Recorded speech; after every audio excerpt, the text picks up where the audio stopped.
dos resquícios da sujeira que ficou, é um profissional bom, como eu disse, habilidoso, mas ele não tem aquela dedicação pelo serviço que está realizando.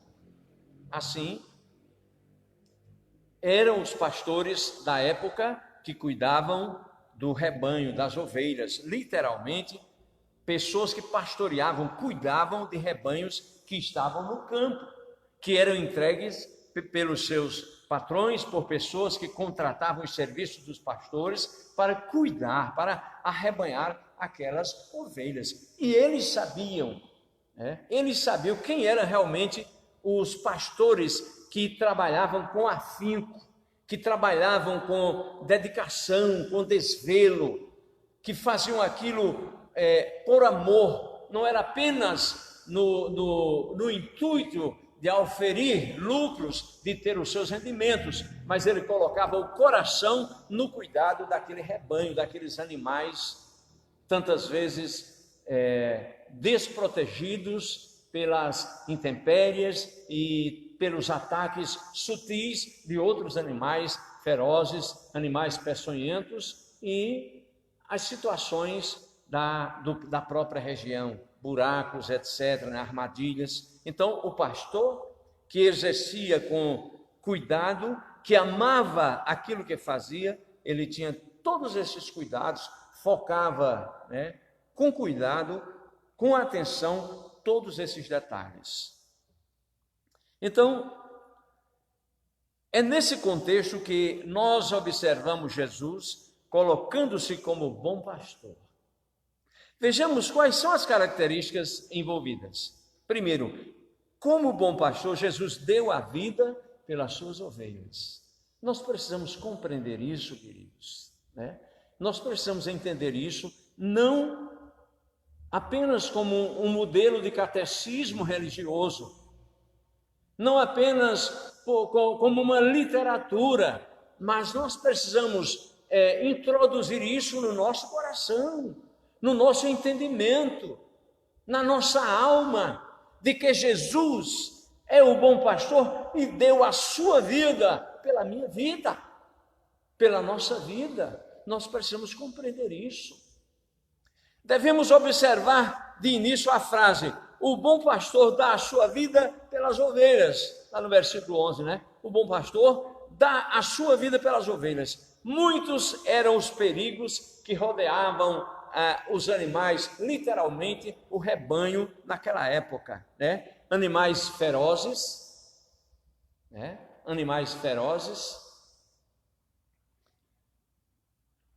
lobos, leões, cobras, escorpiões e etc. E os perigos naturais, como por exemplo vegetais, tipo de vegetação que a ovelha, se ela comesse, lhe traria mal, lhe deixaria engasgada, lhe deixaria envenenada. Então, tudo isso o pastor estava atento,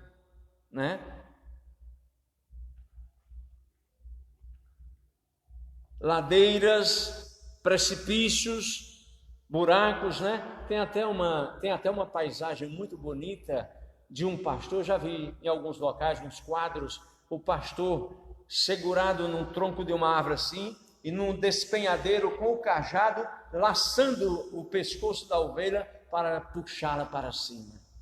Uma ilustração, uma demonstração através de um desenho, de uma pintura, do que verdadeiramente o pastor tantas vezes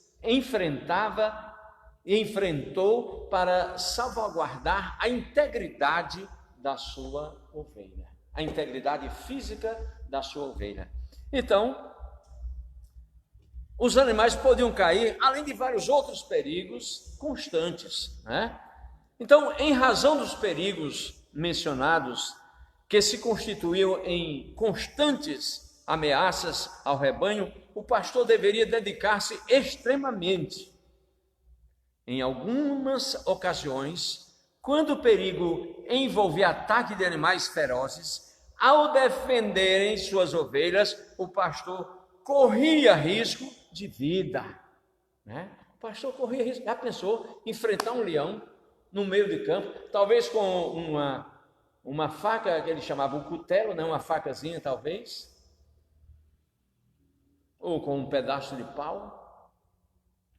Ele estava correndo sérios riscos de vida, mas o pastor, que amava o seu rebanho, ele partia para cima para defender o seu rebanho.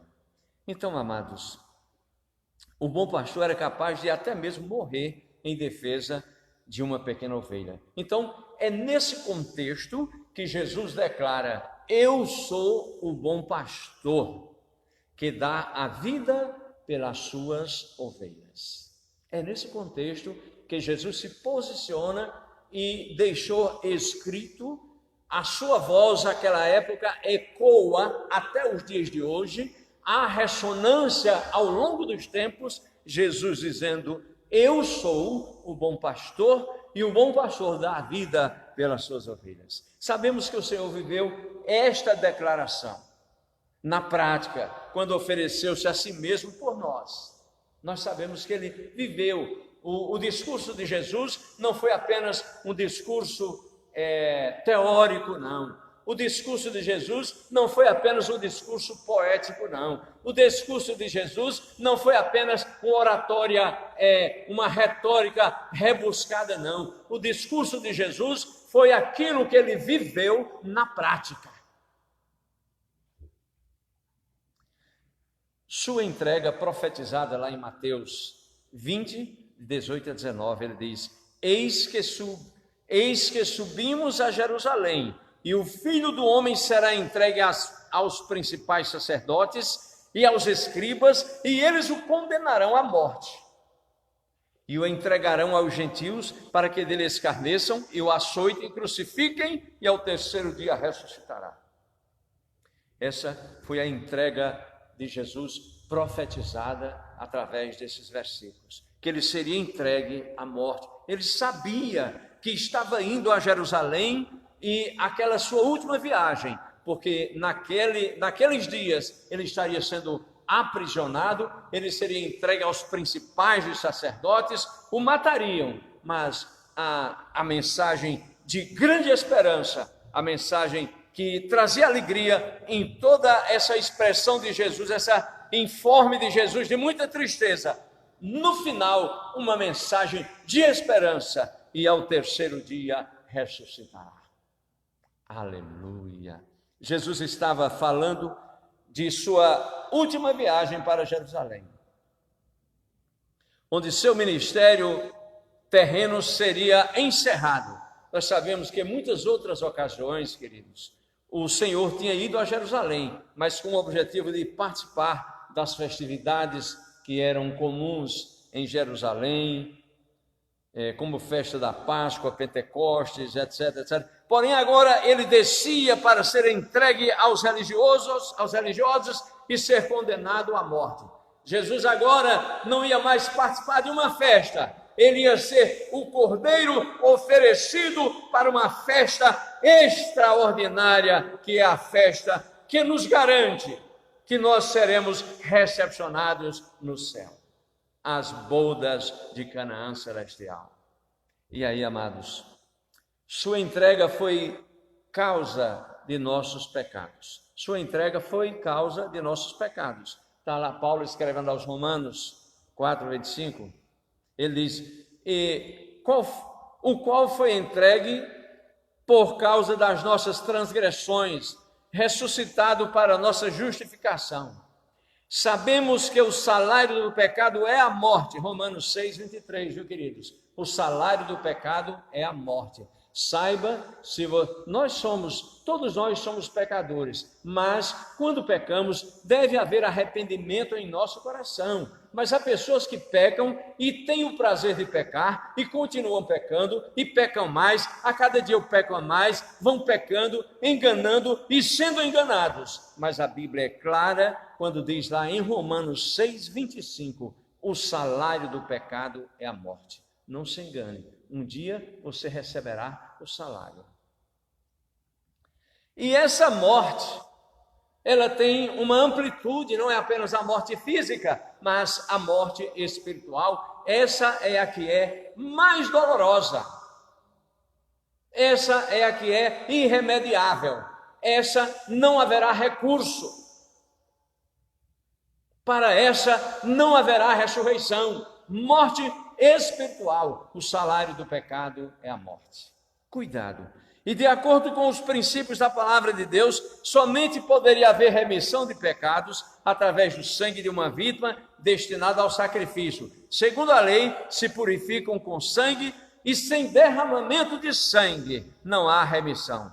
Cristo cumpriu os requisitos legais, declarando-nos justos, remidos diante do Criador. Aleluia, né? Justificados, pois, pela fé, tenhamos paz com Deus por nosso Senhor Jesus Cristo. E agora, sua entrega foi motivada pelo amor. Sua entrega foi motivada por amor. Primeiro, nós sabemos que sua entrega foi profetizada. Ele mesmo disse que estava indo a Jerusalém para ser entregue.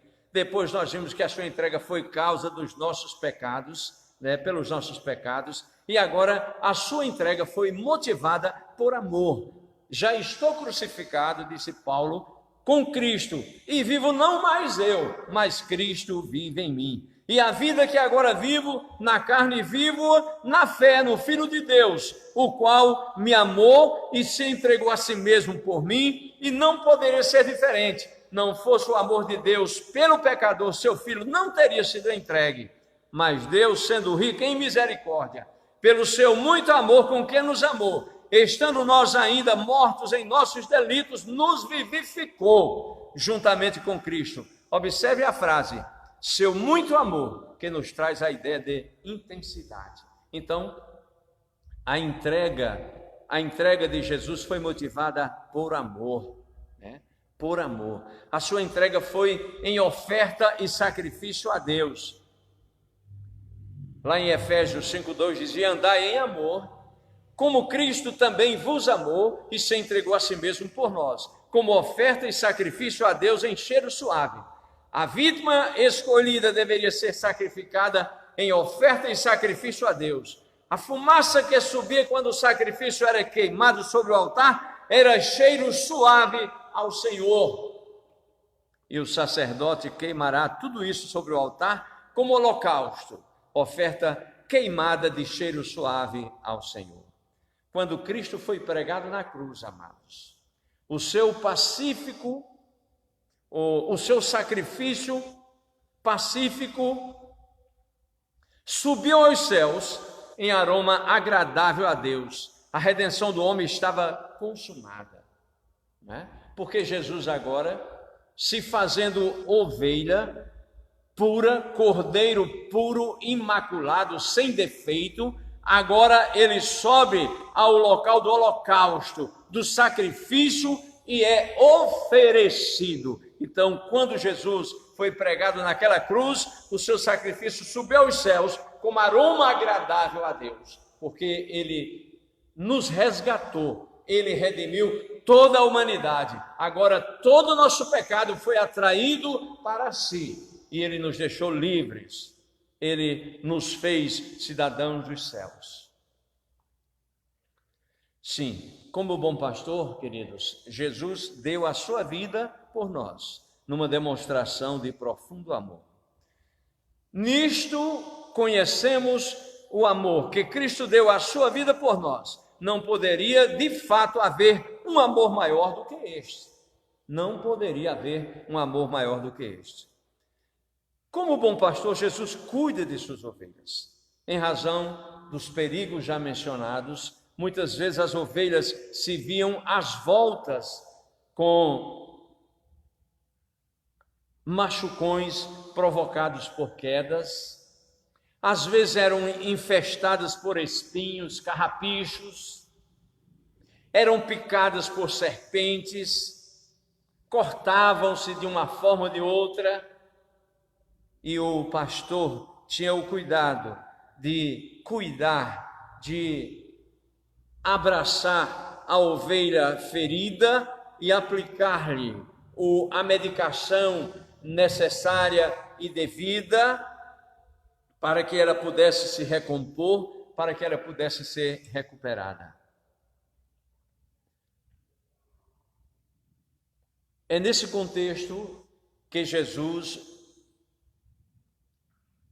surge como bom pastor. Quantas vezes, como filhos de Deus, somos machucados, somos feridos, precisamos de um ombro amigo para acalentar-nos e nos dar afago. Quantas vezes nós enfrentamos, esses perigos no dia a dia, na nossa caminhada? Somos machucados, somos feridos, somos mordidos, somos desanimados, desencorajados. Embora muitos irmãos sinceros, amigos verdadeiros, leais amigos, embora possam nos acolher nos momentos críticos, mas somente alguém especial, Jesus o bom pastor, pode nos dar alívio imediato e seguro. É nos braços de Jesus. Nós vamos encontrar pessoas amigas que nos socorrem, que de uma forma ou de outra tentam atenuar a situação que nós estamos, desesperadora em que nós estamos passando, mas somente nos braços de Jesus é que nós encontraremos o afago, o carinho do verdadeiro pastor, que não nos deixa só, que nos acolhe, que nos conforta e nos anima para continuarmos a caminhada. Amados, o salmista é nos braços do Senhor que nós encontramos a proteção, segurança e carinho. Veja como Deus nos promete o ombro amigo e aconchego através da sua palavra. O salmista disse lá no Salmo 42:11: por que estás abatida, ó minha alma? E por que te perturbas dentro de mim? Espera em Deus, pois ainda o louvarei a Ele, que é meu socorro e o meu Deus. Pelo teor das suas palavras, o salmista se mostra amargurado, perturbado, abatido, transtornado, mas sua confiança no socorro do Senhor o impulsiona a louvá-lo, ainda que seja um futuro próximo e mesmo em meio a tantas contrariedades. Há cristãos que, ao passarem pelas provações, se encaramujam, entram no clasulo, ficam lá trancadas, se trancam em si mesmas, retendo o louvor devido a Deus. Nada deve nos impedir de louvar ao Senhor. Paulo nos diz: em tudo dai graças. Em tudo em nossa vida devemos dar graças, até mesmo pelo momento contrário, até mesmo pela a tristeza que estamos vivenciando em alguns momentos, até mesmo pela a adversidade que está vindo, pelos maus tempos. Tudo nós devemos dar graças ao Senhor. O salmista, lá no Salmo 46:1, Deus é o nosso refúgio e fortaleza, socorro bem presente na angústia. O salmista reconhece, acima de qualquer coisa, que Deus é o seu refúgio e fortaleza para as horas incertas. A palavra refúgio vem do hebraico, abrigo de perigos, esconderijo, a palavra fortaleza, Então, amados, não nos esqueçamos, o salmista também no Salmo 121, de 1 a 3, eu não vou ler, ele diz: eleva os meus olhos para os montes, de onde me vem o socorro? O meu socorro vem do Senhor, que fez o céu e a terra. Não deixará vacilar o teu pé, aquele que te guarda não dormitará.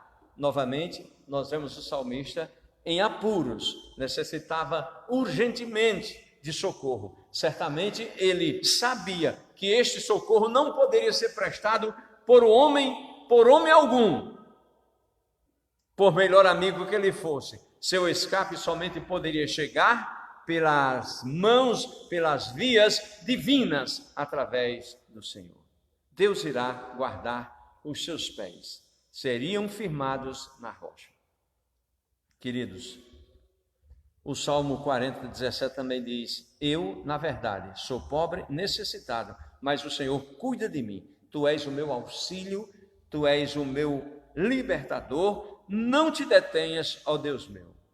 A situação não era diferente das situações anteriores. Sentia-se o salmista pobre, necessitado, porém, acima de tudo, sua confiança em Deus o fazia sentir-se seguro. Quando nós confiamos no Senhor, pode estar o problema mais difícil. Como a gente diz assim, bem sertanejo mesmo, o sangue pode dar na canela, mas se você está confiante em Jesus, você está seguro no Senhor, nada vai te abalar, nada vai contrariar a sua firmeza, ainda que seja na tristeza, mas você estará firme, esperançoso de que o Senhor está no controle de todas as coisas, porque Ele é o bom pastor.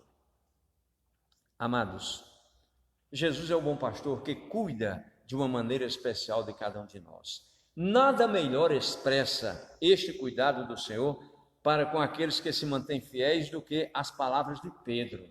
Veja o que é que o apóstolo Pedro disse: lançando sobre ele todas as vossas ansiedades, porque ele tem cuidado de vós. Lançando sobre ele todas as vossas ansiedades. Não devemos viver na ansiedade, devemos descansar no cuidado divino. Então, meu amado, se alguma coisa está te trazendo ansiedade, está lhe deixando ansioso, quebre isso. Lance sobre o Senhor toda a sua ansiedade, né? Porque Ele tem cuidado de você.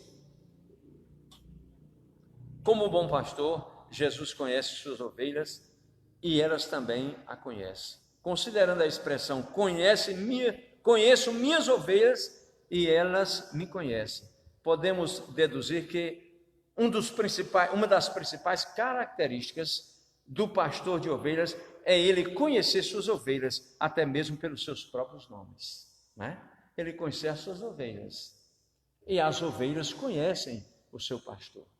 Quando o pastor tem afinidade com uma ovelha, quando ele conhece aquela ovelha de pertinho, quando ela chega na porta da igreja e diz a paz do Senhor, pastor, pela maneira de falar, o pastor sabe que alguma coisa não está bem, alguma coisa a ovelha está ressentida, algo está doendo naquela ovelhinha, porque o pastor conhece a voz das suas ovelhas, como a ovelha conhece a voz do seu pastor. Então, queridos, este é o tipo de relacionamento desenvolvido entre o verdadeiro pastor e as suas ovelhas. Há como que uma intimidade no tratamento, no cuidado. Pela maneira como o pastor conduz o rebanho, receberá reciprocidade, um carinho especial dos animais. Todo animal gosta de ser bem cuidado. Assim também acontece no relacionamento de Jesus, o bom pastor, com suas ovelhas. Ele não somente nos conhece, mas cuida de nós, providencia os meios para levarmos uma vida de paz na sua presença. Ao olharmos para a palavra de Deus, podemos ver muitos textos que nos falam sobre o conhecimento que Deus tem de cada um de nós. O salmista diz lá no Salmo 139, Senhor, Tu me sondas e me conheces, Tu conheces o meu sentar, o meu levantar, de longe entendes o meu pensamento, esquadrinhas o meu andar e o meu deitar, e conheces todos os meus caminhos. Sei que sem que haja uma palavra na minha língua, eis que é o Senhor, tudo conhece, o Senhor tudo conhece. O presente texto não somente nos mostra o conhecimento de Deus acerca do homem, mas nos mostra um conhecimento detalhista. Deus conhece o meu sentar, o salmista diz que Deus conhece o seu levantar, Deus conhece os nossos pensamentos, os nossos caminhos, sem que seja necessário expressarmos nenhuma palavra.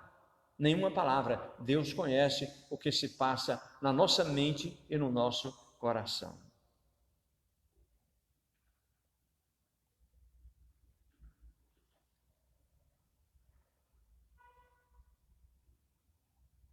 Aleluia. Então, amados, da mesma forma que o Senhor nos conhece, precisamos também conhecê-lo.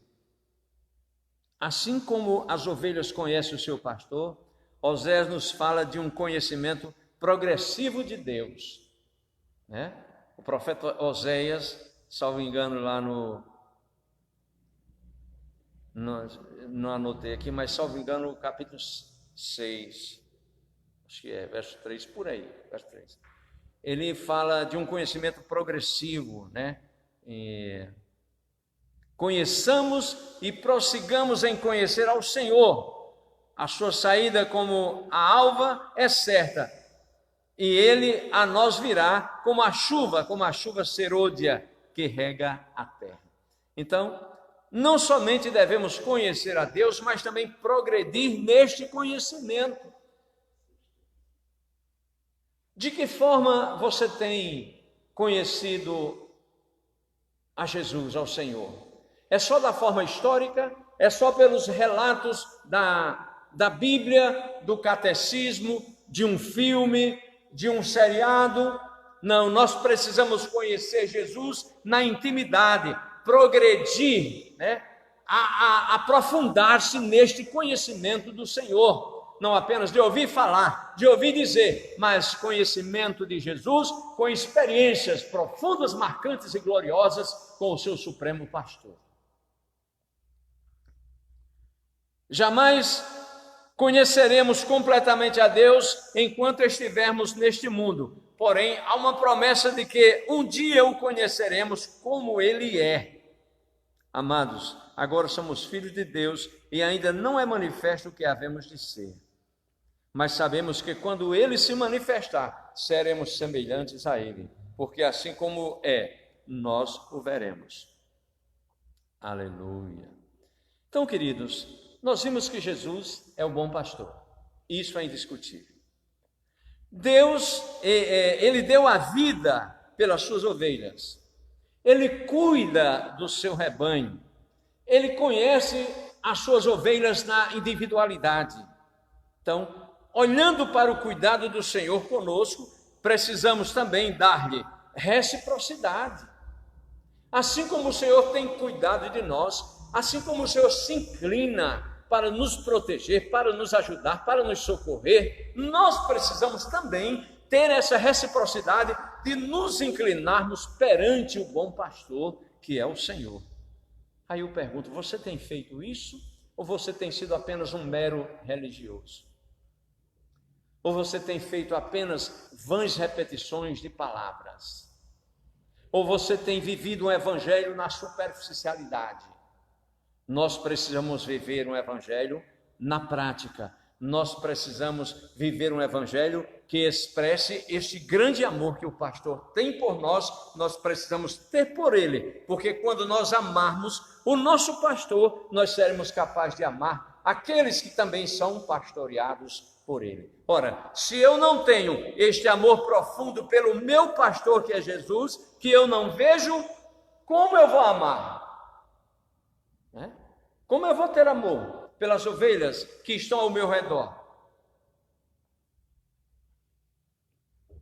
Então, queridos, nós precisamos, nós vamos amar com certeza as ovelhas que estão ao nosso redor, que são pastoreadas também pelo Senhor, quando nós tivermos essa reciprocidade de nos inclinarmos perante o Senhor.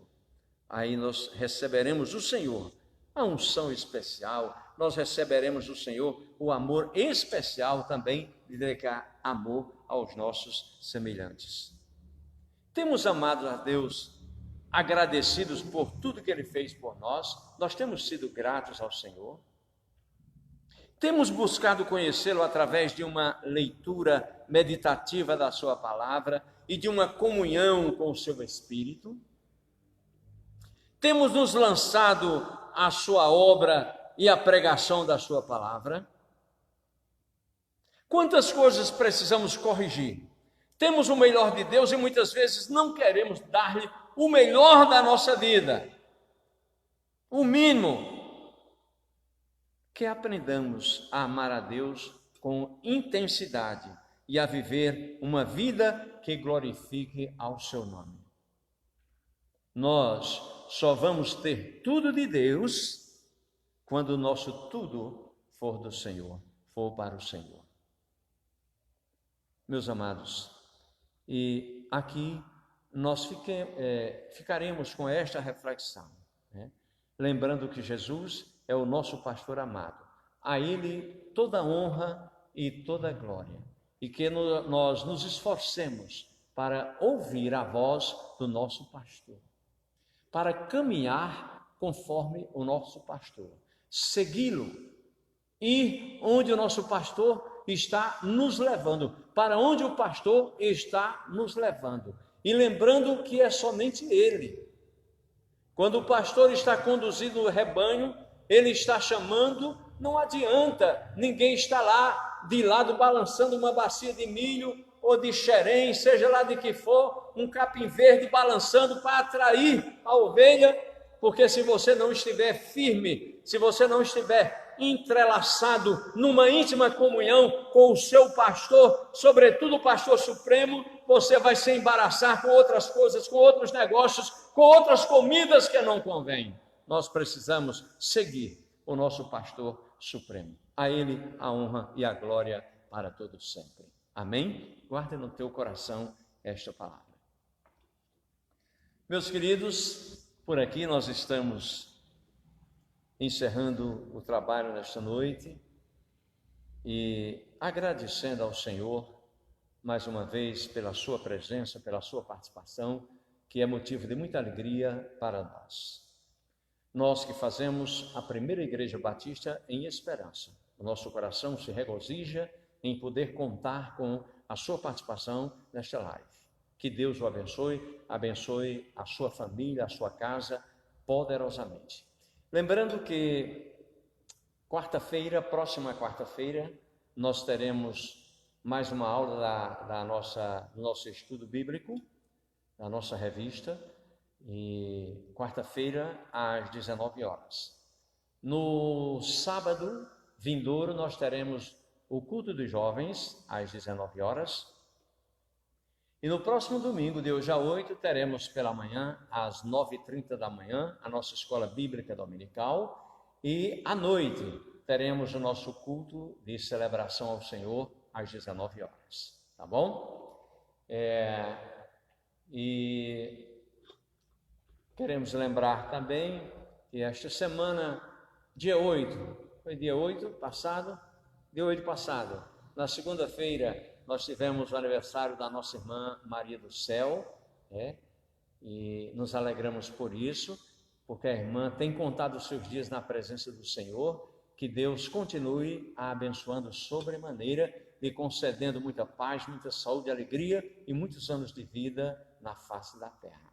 Amém? Mais algum aviso, Joabson? A sua amiga de Roraima. Um abraço, um beijo. Tem o nome dela aí? Rosa Ferreira. Rosa Ferreira, né? Rosa Ferreira, esposa do doutor Elecildo, irmão Elecildo, né? A gente fazia uma confusão, eu, na época, advogando na cidade, procurador jurídico, e doutor Elecildo era um dos procuradores de lá também, e a gente da mesma igreja. Daqui a pouco a gente estava na igreja se tratando por doutor, às vezes lá na procuradoria a gente chamando de pastor, e era mais uma bênção do céu, né? Obrigado, Rosa, que Deus continue te abençoando. Mais alguém aí? Jusilene Alves. Jusilene Alves, Juju. Jusilene é tia afim de Kelly, né? Ela é casada com um tio legítimo de Kelly, Toninho, né? Que coisa boa, graças a Deus por isso. Jomaci Campos, lá em Campinas, São Paulo, né? Pois bom, um abraço, meu querido. Deus continue te abençoando ricamente, tá bom? Mais alguém? Vamos gastar uns minutos, tem aí, lembra? Quem? Hein? Quem? A que está assistindo a nossa irmã Isabel. Irmã Isabel. Isabel, muito obrigado. Deus continue te abençoando. Um beijo no coração, muita paz, muita saúde e vida longa. Amém? Paulinho das motos, né? Paulinho das motos. Paulinho, desde quando eu cheguei aqui, ele foi sempre um ajudador. Nós tínhamos um programa de rádio, ele era um dos patrocinadores. Nós somos gratos a Deus pela vida dele, né? Que Deus continue abençoando ele e todo o seu empreendimento. Anselmo, meu querido amigo Anselmo, né? Também um grande ajudador. Desde que eu cheguei aqui e até os dias atuais, Anselmo tem sempre estado presente nos momentos que a igreja está participando de festa. Em todos os momentos da igreja, ele sempre foi presente, ajudando e contribuindo. Que Deus abençoe a Esperança União. Isso. Exílio Rocha, né? Meu irmão Exílio Rocha também lá em Roraima.